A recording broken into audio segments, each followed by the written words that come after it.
Hi guys, कैसे हैं आप। मेरे चैनल अशोक जैन केमिस्ट्री गुरु में आपका फिर से एक बार हार्दिक स्वागत है। और आज का सफ़र हम स्टार्ट करते हैं कक्षा 12 और कक्षा बीएससी पार्ट फर्स्ट ईयर की कुछ इम्पोर्टेंट टॉपिक के साथ। ये कक्षा 12 का 16वां चैप्टर चल रहा है Rajasthan board of secondary education का, और उसका बहुत ही इम्पोर्टेंट टॉपिक है ऑक्सिम में ज्यामितीय समव्यवस्था। और कोटा यूनिवर्सिटी कोटा की ये ऑर्गेनिक केमिस्ट्री की यूनिट सेकंड में ज्योमेट्रिक आइसोमेरिज्म का एक भाग है ऑक्सिमो में ज्यामितीय समव्यवस्था, राइट। तो आज के हम सफ़र को स्टार्ट करते हैं और आज का विचार हम देखते हैं, विजेता वही होता है जो हार नहीं मानता है।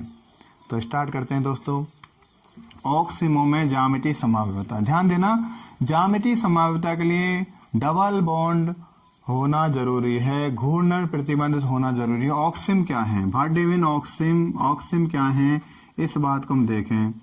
कार्बन डबल बॉन्ड एन, क्लियर हुई बात। जब कार्बन द्विबंध के द्वारा नाइट्रोजन से जुड़ा होता है, अब देखो ये स्थिति है, और नाइट्रोजन की 2 वैलेंसी तो कार्बन के साथ कंप्लीट हो चुकी है, 1 वैलेंसी बची। ये वैलेंसी जो बची हुई है वो OH के द्वारा संतुष्ट हो तो ये स्थिति कहलाती है ऑक्सिम, या इसे हम ऑक्जिम भी कहते हैं कभी कभार। क्लियर हुई बात। तो ये स्थिति क्या कहलाती है, ऑक्सिम कहलाती है। और अब हम बात कर लेते हैं इसमें ज्यामितीय समव्यवस्था। ऑक्सिमो में ज्यामितीय समव्यवस्था 2 प्रकार की होती है। एक तो ऑक्सिमम ज्यामितीय समव्यवस्था 2 टाइप्स की होती है। कितने प्रकार की होती है, 2 टाइप्स की। तो ध्यान देना, नंबर 1 हम बात करें सिन, और नंबर 2 बात करें एंटी। एक तो है सिन और दूसरी है एंटी। सिन ज्यामितीय समव्यवस्था, क्लियर हुई बात। समव्यवस्था, सिन ज्योमेट्रिकल आइसोमेरिज्म, एंटी ज्यामितीय समव्यवस्था, 2 प्रकार की होती है। अब इसको हम यहाँ पर क्लियर कर लें, सिन और एंटी क्या चीज़ है। जिस तरह से हमारी डेली लाइफ में 2 तरह की बातें होती हैं, एक तो एंटी विपरीत, कि भाई ये इसका विपरीत है, एंटी पार्टी वाला व्यक्ति है। एक सिन, ये हमारे पक्ष का व्यक्ति है। तो कुल मिलाकर ये जो आइसोमेरिज्म है ट्रांस और सिस की तरह ही है, ई और जेड पद्धति की तरह ही है। ध्यान देना, सिस और ट्रांस मेरे इससे पहले के लेक्चर में आप देख चुके हैं, और ये हम सिन और एंटी की बात करने जा रहे हैं। तो 2 टाइप्स की समव्यवस्था है, सिन और एंटी ज्यामितीय समव्यवस्था। अब देखिए यहां पर हम ऑक्सिमो में देखें सिन ज्यामितीय समव्यवस्था। तो अब क्लियर करना, C डबल बॉन्ड N, और इधर देखो कार्बन की दोनों वैलेंसी अभी अधूरी हैं। ध्यान देना दोस्तों, कार्बन की वैलेंसी 4 होती है, 4 में से दोनों वैलेंसी अभी कंप्लीट नहीं है। और यहाँ पर नाइट्रोजन के पास 1 OH, ये फिक्स है, निश्चित है, ये जरूर लगेगा। अब कार्बन के पास यहाँ पर मैंने जोड़ दिया जैसे H, और इधर जोड़ दिया मैंने CH3। तो आप देखें इस डबल बॉन्डेड कार्बन के साथ 2, एक तो हाइड्रोजन जुड़ा हुआ है, एक मेथिल जुड़ा हुआ है। गौर करना, मेथिल ग्रुप की वरीयता हाइड्रोजन की तुलना में ज़्यादा है। अब इस कार्बन जो डबल बॉन्ड नाइट्रोजन के साथ जुड़ा हुआ है, उस कार्बन से जुड़ा हुआ कम वरीयता वाला समूह और नाइट्रोजन से जुड़ा हुआ वह समूह यदि सेम साइड में हो जाए तो इसको बोलेंगे दोस्तों सिन। कौन सी समव्यवस्था बोलेंगे, सिन। क्लियर हुई बात। इसको बोला जाएगा सिन आइसोमेरिज्म। दोबारा बता देता हूं, इस कार्बन से जुड़ा कम वरीयता वाला समूह, हाइड्रोजन हो या अन्य हो, छोटा समूह बोल सकते हैं, तथा नाइट्रोजन से जुड़ा OH समूह यदि सेम साइड में है तो इसे बोलेंगे सिन समावयवता। एक एग्जाम्पल हमने ये ले लिया। अब एग्जाम्पल हम ले लें सेकंड वाला, वो ले लें। देखिए, कार्बन से जुड़ा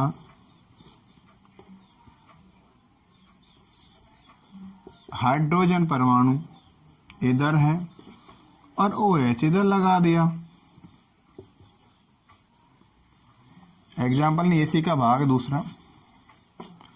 तो दोस्तों क्या हो जाएगा इसमें, ये कम वरीयता वाला जो समूह है हाइड्रोजन और ये नाइट्रोजन का OH है, ये दोनों एक दूसरे के अपोजिट हैं, विपरीत हैं, और इसको क्या बोला जाएगा, इसका विन्यास हो जाएगा एंटी।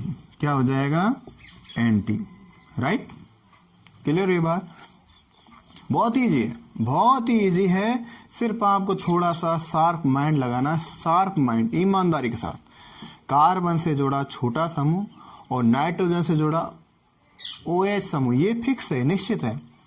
यदि दोनों अपोजिट डायरेक्शन में हो तो इस समावयवता को सिन बोलेंगे, सॉरी एंटी बोलेंगे। क्या बोलेंगे, एंटी। अपोजिट डायरेक्शन में हो, विपरीत दिशा में हो तो इसे एंटी बोला जाए। क्लियर है बात? और यदि छोटा समूह और OH समूह दोनों एक दिशा में हो तो बोला जाएगा सिन। क्लियर? अगली एक एग्जाम्पल लेते हैं और देखते हैं अगला एग्जाम्पल।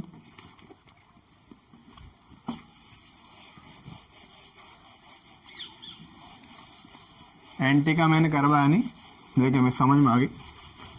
अगला एग्जाम्पल देख लेते हैं। यदि example number second, C double bond N, notice कर लीजिएगा, OH, यहाँ पर CH3 लगा देता हूँ, यहाँ पर C2H5 लगा देता हूँ। गौर करना दोस्तों, C2H5 की वरीयता CH3 से ज़्यादा है। क्लियर है बात? अब देख लेना, इस कार्बन से जुड़ा हुआ मेथिल समूह कम वरीयता वाला है, एथिल की तुलना में छोटा समूह है, तो और OH समूह दोनों की दिशा समान है, सेम डायरेक्शन में है, तो इसको बोला जाएगा सिन। क्लियर बात? अब हम इसका दूसरा रूप देख लेते हैं। कार्बन से जुड़ा नाइट्रोजन, नाइट्रोजन जुड़ा OH समूह और OH की दिशा में हम C2H5 ले आए, इधर CH3 ले जाएं, तो गौर करना, ये कम वरीयता वाला समूह, कम वरीयता वाला समूह मेथिल, C2H5 ज्यादा वरीयता वाला समूह मेथिल, तो कम वरीयता वाला समूह और N से जुड़ा OH समूह दोनों किधर हैं, अपोजिट डायरेक्शन में हैं, दोनों एक दूसरे विपरीत जा रहे हैं, तो बोला जाएगा इसे एंटी। क्या बोला जाएगा, एंटी। ओके, तो ये तो थी ऑक्सिमो में ज्यामितीय समावयवता। मैंने 2 एग्जाम्पल लिए और मैं समझता हूँ आपको ज्यामितीय समावयवता समझ में आ गई होगी। देखते हैं अब तीसरी समावयवता ऑक्सिमो में, और वो है एलिसाइक्लिक। कौन सी समावयवता है? एलिसाइक्लिक यौगिकों में ज्यामितीय समावयवता। एलिसाइक्लिक यौगिकों में ज्यामितीय समावयवता।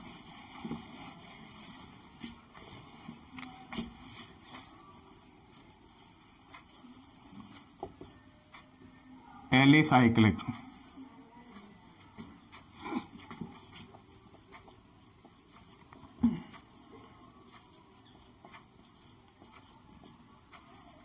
एलिसाइक्लिक में ज्यामितीय समावयवता।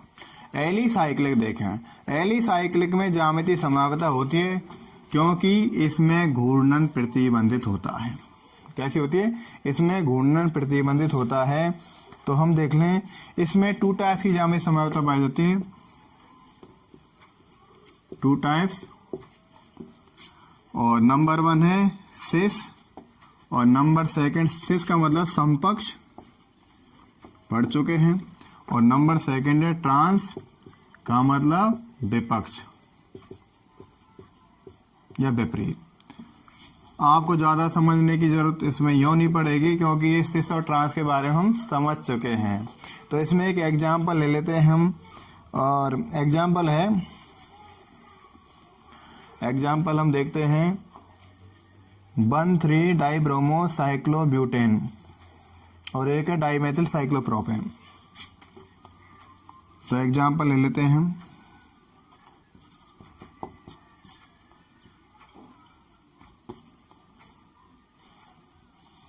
ये अपना साइक्लोप्रोपेन हो गया 1 2 3। 1 नंबर पर मैं जोड़ दिया इधर CH3 और इधर जोड़ दिया CH3, इधर जोड़ दिया मैंने हाइड्रोजन। इसका नाम है 1 number 1 carbon, number 2 carbon, number 3 carbon, 3 carbon है। 1 पर कौन है? मैथिल। 3 पर कौन है? Maithil. 1,3 dimethyl cyclopropane. 1,3 dimethyl cyclopropane नाम है। अब विन्यास, हमें मुख्य रूप से विन्यास का डिटर्मिनेशन करना है। विन्यास देखें, गौर करना, दोनों मैथिल समूह एक साइड में है, एक डायरेक्शन में है, तो क्या विन्यास हो जाएगा? सिस या समपक्ष विन्यास हो जाएगा। जब दोनों एल्किल समूह या दोनों समूह समान समूह एक तरफ हों तो उसको हम समपक्ष या सिस विन्यास दे देंगे। तो नाम तो 1,3 डाइमेथिल साइक्लोप्रोपेन है, समपक्ष इसका विन्यास हो जाएगा। अगला हम देखें, इसका दूसरा रूप देखा जाए तो क्या हो जाएगा? 1 कार्बन, 2 कार्बन, 3 कार्बन। यहाँ पर ये मैथिल ग्रुप जोड़ दिया है और एक मैथिल समूह की दिशा इधर है। सिर्फ दिशाओं का परिवर्तन, सिर्फ दिशाओं का परिवर्तन क्या है? समावयवता है। अवयव समान रहेंगे, घटक समान रहेंगे, सूत्र समान रहेंगे, सिर्फ व्यवस्थाएं समान हो जाएगी, अरेंजमेंट है समान हो जाएगा, वो समावयवता है।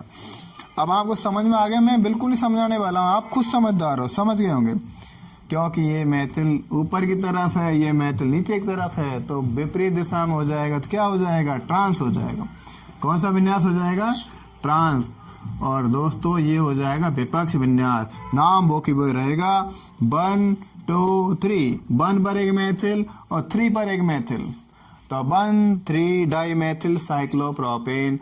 और ये हो गई अपनी एलिसाइक्लिक यौगिकों में ज्यामिति समावयवता। इसका एक एग्जाम्पल और देखते हैं और वो है 1,2 डाइक्लोरो साइक्लोपेंटेन। 1,2 dichloro cyclopentane.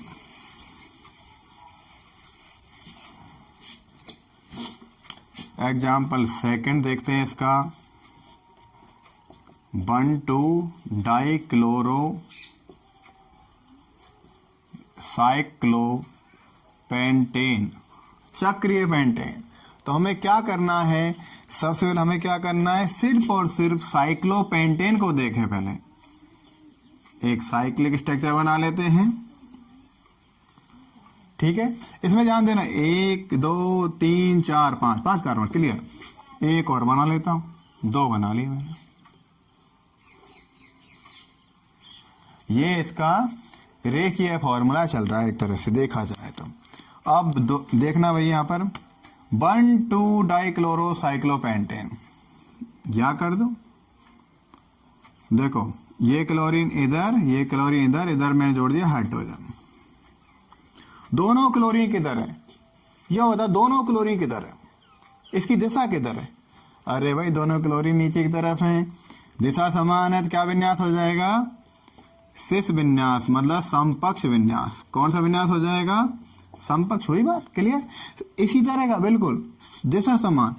इसको देख लें, यदि ऐसे करते क्लोरीन ऊपर रख देते हैं हम, दोनों क्लोरीन ऊपर होती तो भी समपक्ष या सिस विन्यास ही होता। अब देखो इसमें उल्टा कर देता हूं मैं थोड़ा सा, सांप सब समझदार कर लिया होगा आपने। एच क्लियर करना दोस्तों, ये क्लोरीन इधर है, ये क्लोरीन इधर है, विपरीत हो गया, उल्टा हो गया पूरा पट। तो नाम तो वो की वही रहेगा जो दे रखा है, विन्यास बदल जाएगा, क्या हो जाएगा? ट्रांस। ट्रांस का मतलब विपक्ष। तो ये तो हुई हमारी एल्कीनो में, ऑक्सिमो में और एलिसाइक्लिक यौगिकों में ज्यामितीय समावयवता। आपको बता दूं, मैं एक बार पुनः रिकैप कर देता हूं। एल्कीनो में सिस तथा ट्रांस ज्यामितीय समावयवता पाई जाती है और ऑक्सिमो में सिन और एंटी ज्यामितीय समावयवता पाई जाती है और एलिसाइक्लिक में सिस और ट्रांस ज्यामितीय समावयवता पाई जाती है। ध्यान देना, आपको कुछ नहीं करना, सिर्फ ये देखना है सिस का मतलब समपक्ष। यदि समान समूह समान साइड में हो तो समपक्ष और समान समूह असमान साइड में विपक्ष, ये ध्यान रखना बस। और सिन में क्या करना है, नाइट्रोजन से जुड़ा OH समूह और द्विबंधित कार्बन से जुड़ा छोटा वाला समूह एक तरफ हो तो सिन और विपरीत दिशा में हो तो दोस्तों एंटी दे देते हैं। और इसी के साथ मैं भी यहाँ से विदा लेने वाला हूँ। मिलते हैं फिर अगली क्लास में और तब तक लिए आप हेल्दी वेल्दी अच्छे रहें। और आपको ये पढ़ाई समझ में आ रही है तो मेरे चैनल सब्सक्राइब करें, लाइक और शेयर करना अवश्य ना भूलें। और थैंक यू वेरी मच। आप खुश रहें। ओके।